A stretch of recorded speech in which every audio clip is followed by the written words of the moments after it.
Saudações tricolores, eu sou o Fio, esse é o canal Gol de Barriga e nessa terça-feira a gente vai falar sobre a projeção do Fluminense nesses 5 jogos que ainda faltam do Campeonato Brasileiro e também sobre o moleque de Xerém que está de volta. Esse ponto é quem? Vamos falar aqui nesse vídeo, então vamos rodar a vinheta e começar mais um vídeo aqui no canal Gol de Barriga.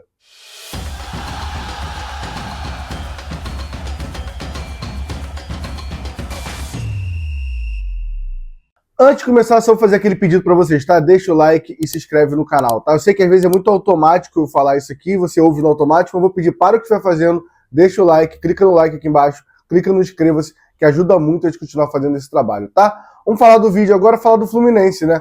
O Fluminense, nesse momento, fio matemático aqui nesse vídeo, né? O Fluminense, nesse momento, tem 85,6% de chance de acabar o campeonato no G7, ou seja, garantindo a sua vaga para pré-Libertadores, pelo menos. A gente ainda está na briga do G5, mas ainda tem muita coisa para acontecer. A gente está 2 pontos do Bahia do G5 e 1 ponto do Botafogo no G6.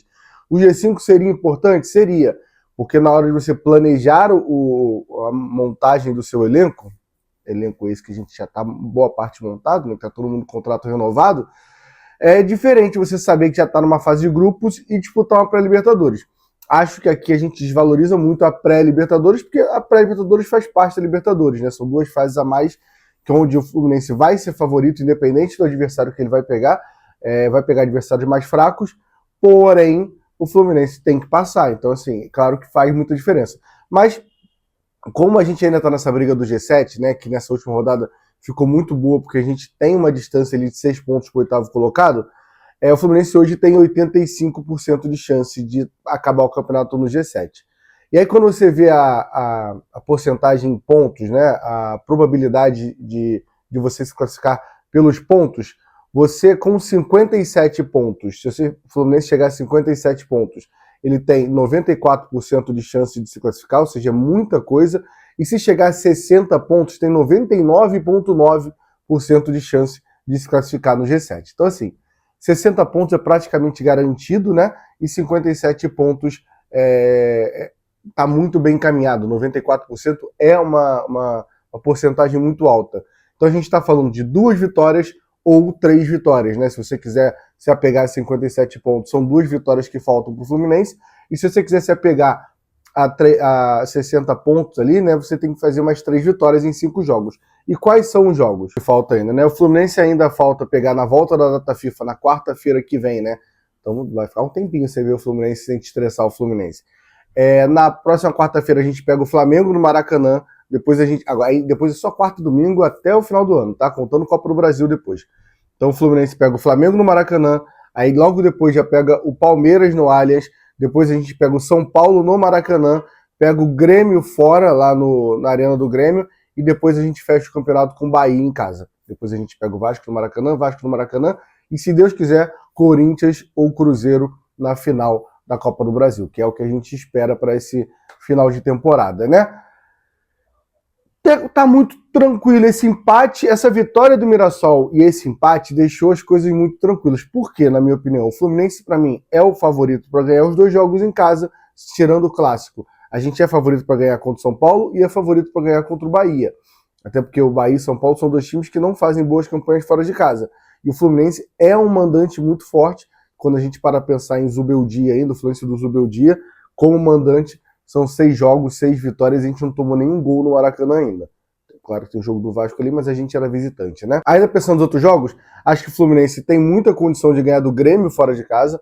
O Grêmio, apesar de ter melhorado com os reforços e nessa reta final o Grêmio deu uma melhorada, não é o Grêmio do começo do campeonato, mas o Fluminense ainda tem condição de brigar. Se jogar o que jogou contra o Cruzeiro do Mineirão, com a vontade e a disposição daquele time, consegue disputar com o Grêmio. Claro, se jogar igual jogou contra o Ceará no Castelão, aí fica difícil. E contra o Flamengo é um clássico, cara. O Flamengo vem brigando muito para conseguir as vitórias.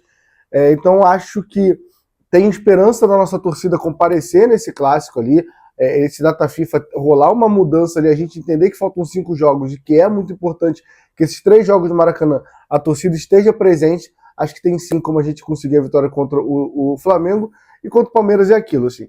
A gente tem uma vitória no Allianz e um empate. O histórico até recente, é bom, né? Quando a gente pensa o histórico todo do Allianz. Porém, é um jogo um pouco mais complicado. A gente está falando de um Palmeiras disputando o título. e que a gente quer que o Palmeiras ganhe o título, né? Não tô falando agora, eu saí do personagem, não quero entregar, mas no mundo ideal, se a gente ganha do Flamengo, assim, um empate no Allianz é maravilhoso. Na verdade, se ganhar do Flamengo, eu tô cagando pro jogo do Allianz, né? Eu tentei sair aqui do personagem, mas não tem como sair. É isso. A verdade é essa, na cabeça do tricolor, né? Se eu for pensar em. Só para fazer uma previsão aqui, a minha previsão, então, é que a gente ganha do São Paulo, ganha do Bahia, ganha do Flamengo, empata com o Grêmio e perde pro Palmeiras, tá? A gente acaba o campeonato com 61 pontos. Essa é a minha previsão. Ai, Fio, você é muito otimista. Sou.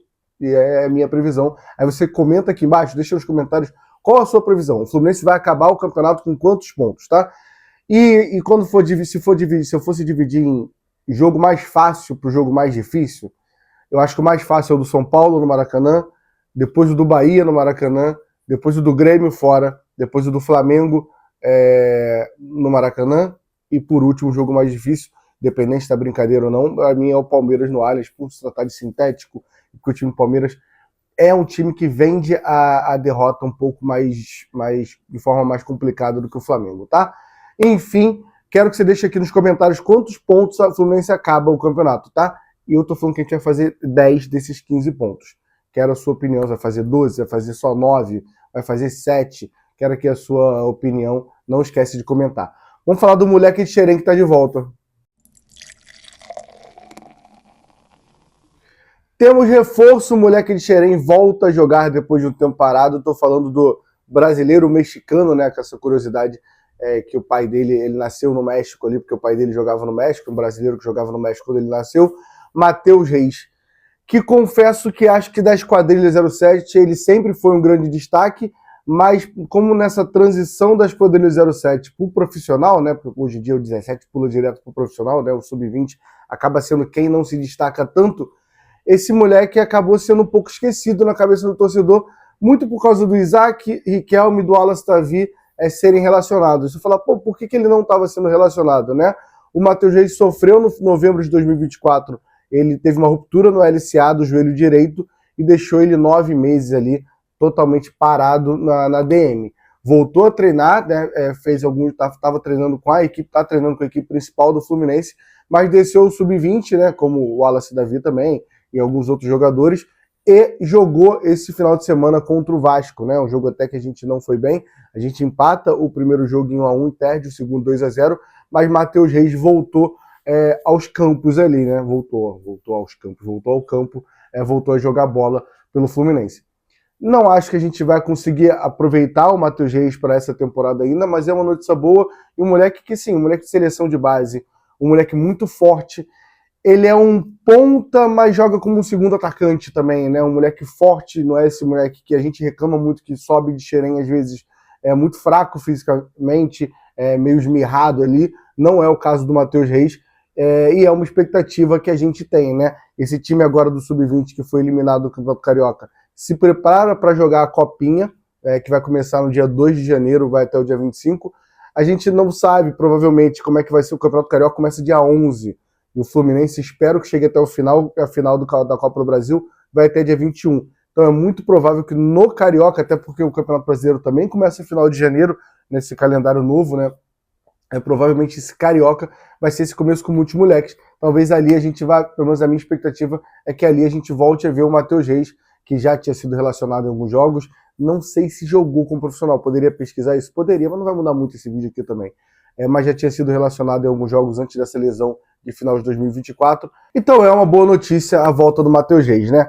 Confesso que entre Soteudos, Quenos, Lavegas, mas quem que tá nesse banco aí que entra e não muda a nossa vida em quase nada? Os nossos pontos aí que tem entrado e não tem mudado a nossa vida, um moleque que se você perguntasse para mim hoje, eu queria ver ele no banco. Mas é aquilo, né? Tem gente na fila, o próprio Riquelme tá na fila na frente dele, aguardar a próxima temporada, mas é uma notícia boa e que não sofra mais nenhuma lesão e a gente consiga ter um bom moleque, que espero que não vendam rápido, que é o Matheus Reis, que ele consiga subir bem pro profissional, apesar da mídia ter sido menor nele por causa dessa lesão e por causa do foco total no Isaac, que já foi vendido, no Riquelme e no próprio Wallace Davi, né? Que também tá jogando no Sub-20, também estava nesse jogo contra o Vasco.